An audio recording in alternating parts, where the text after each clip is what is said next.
नमस्कार, मी राम बुधवंत नवराष्ट्रमध्ये आपलं स्वागत करतोय. आज आपल्यासोबत महिला विशेषमध्ये अशा एक खेळाडू आहेत ज्यांनी खो खोच्या मैदानात दमदार कामगिरी करत आपली वेगळी ओळख बनवली आणि त्या म्हणजे भारतीय खो खो महिला संघाच्या कर्णधार प्रियंका इंगळे. खो खो म्हणजे भारतीय पारंपरिक खेळ मानला जातो, मात्र आज या खो खोने राष्ट्रीय आणि आंतरराष्ट्रीय स्तरावर आपली वेगळी ओळख बनवली आहे. नुकत्याच झालेल्या 2025 महिला खो खो विश्वचषकामध्ये भारतीय संघाने सुवर्ण पदक मिळवलं. मात्र या सर्व संघाचं कौतुक करावं तेवढं कमीच आहे. हा संघ कसा खेळला, त्याच्या पुढे काय आव्हाने होती आणि एक महिला म्हणून भारतीय खो खो संघाचं नेतृत्व करताना काय आव्हाने आली आणि त्याला त्या कसे सामोरे गेल्या हे आपण त्यांच्याकडून जाणून घेणार आहोत. आज तुम्ही भारतीय संघाचं नेतृत्व करता. 2025 मध्ये जेव्हा विश्वचषक झाला तेव्हा भारताने पहिल्यांदा त्यात आंतरराष्ट्रीय स्तरावर सुवर्ण पदक मिळवलं. कसा होता तो क्षण आणि एक महिला खेळाडू म्हणून काय भावना आहेत तुमच्या? नमस्कार, मी प्रियंका इंगळे. 2025 साली जो खो खोचा पहिला विश्वचषक स्पर्धा झाली दिल्ली या ठिकाणी, त्यामध्ये मी भारतीय महिला संघाची कर्णधार होते आणि अतिशय उत्कृष्ट पद्धतीने ती स्पर्धा पार पडली. जवळजवळ 23 देशांनी सहभाग घेतला होता या गेम मध्ये. आणि आफ्टर वर्ल्ड कप आता खो खो खेळायला आधी एवढं ग्लॅमर नव्हतं. वर्ल्ड कप नंतर बऱ्याचशा, आता मी स्वतः एक महिला आहे, तर महिला खेळाडूंना प्रोत्साहन मिळण्यासाठी ही गोष्ट खूप महत्वाची ठरली की वर्ल्ड कप नंतर बऱ्याच लोकांना खो खो हा जास्त प्रमाणात माहिती पडला. तर वर्ल्ड कप नंतर खो खो या खेळाकडं भरपूर खेळाडूंनी जास्त म्हणजे त्यांचं मला अट्रॅक्शन वाटलंय खो खो खेळासाठी.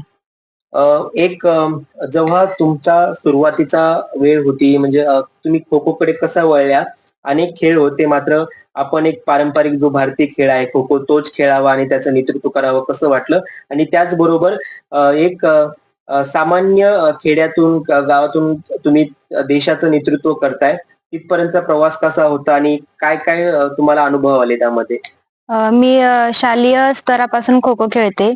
गेली 16 वर्ष झालं खो खोचा सराव करते. इयत्ता 5वी मध्ये असताना मी खो खो या खेळाची सुरुवात केली. त्यावेळेस माहिती नव्हतं की खो खो हा खेळ आंतरराष्ट्रीय स्तरापर्यंत पोहोचेल. त्यावेळेस फक्त राष्ट्रीय स्पर्धा खो खो या खेळाच्या व्हायच्या. आणि 2014-15 नंतर खो खोच्या आंतरराष्ट्रीय स्पर्धा चालू झाल्या. 2023 मध्ये पण मी 4थी आशियाई खो खो स्पर्धा खेळले होते. त्यामध्ये सुद्धा मी भारतीय संघामध्ये होते आणि भारतीय संघाला गोल्ड मेडल होते. असा काही क्षण होता का? कारण की विश्वचषक म्हणजे एक आव्हानात्मक स्पर्धा असते. जगभरातून तिथे विविध टीम येतात.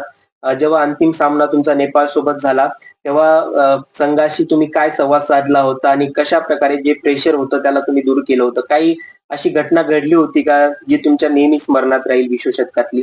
2023 ला खेळताना देखील आम्हाला नेपाळ हा संघच अंतिम सामन्यासाठी आला होता. त्यामुळे आम्हाला माहिती होतं की वर्ल्ड कपला सुद्धा जरी देशभरातून जगभरातून संघ आलेले असले तरी नेपाळ हा संघ जरा त्या तुलनेने थोडा चांगला होता, की म्हणजे त्यांना खो खो खेळाची जे आपण म्हणतो स्किल असतील किंवा खो खो खेळाची समज, स्ट्रॅटजी वगैरे त्यांना जरा माहिती होती. त्यामुळे नेपाळ या संघासाठी सुद्धा आम्ही काही राखीव स्किल ठेवले होते, जे की आमच्या कोचेसनी वगैरे सांगितले होते. आणि ऍज अ कर्णधार म्हणून सुद्धा मी माझ्या बाकी सहकाऱ्यांसोबत पण ते सगळे शेअर केले आणि आम्ही अशा पद्धतीने ती फायनल सुद्धा जिंकलेलं होतं. बरं, एक मुलगी म्हणून अनेक आव्हानं असतात, त्याचबरोबर तुमच्या कुटुंबाचा तुम्हाला कशा प्रकारे पाठिंबा होता खेळामध्ये आणि त्याचबरोबर एक मुलगी म्हणून किती आव्हानात्मक होतं की स्पर्धा खेळणं आणि त्याचबरोबर या विश्वचषकात विजेतेपद मिळवणं? काही असा क्षण आला की वाटलं आता सोडून द्यावं, कुठेतरी माघार घ्यावी, मात्र तुम्ही त्याला सामोरे गेला? जेव्हा खो खो खेळ चालू केला तर त्यावेळेस निश्चितच सर्वच घरच्यांचा विरोध असतो. तसंही माझ्याही घरच्यांचा थोडाफार विरोध होता, कारण की खो खो खेळायला त्यावेळेस खूप जास्त प्रमाणात असं ग्लॅमर वगैरे नव्हतं किंवा त्यातून आपण आपलं करिअर सेट करू शकू असं त्यावेळेस काही चित्र दिसत नसल्यामुळे घरच्यांचा जरा विरोध होता. पण जसं मी राष्ट्रीय स्पर्धा प्रत्येक वर्षी खेळत राहिले तर घरच्यांनी पण नंतरनं सपोर्ट केला खूप, आणि आज त्यांनी दिलेला सपोर्ट मी सार्थी लावला याचा मला खूप अभिमान आहे. माझा शेवटचा प्रश्न असेल, ज्या मुली खेळामध्ये येऊन पाहताय, खो खो मध्ये येऊन पाहताय, अशा मुलींना तुमचं काय म्हणणं असेल, काय सल्ला असेल? अशा मुलींना मी एवढं सांगू इच्छिते की खो खो खेळ आता हा फक्त एक खेळ नाही राहिलेला.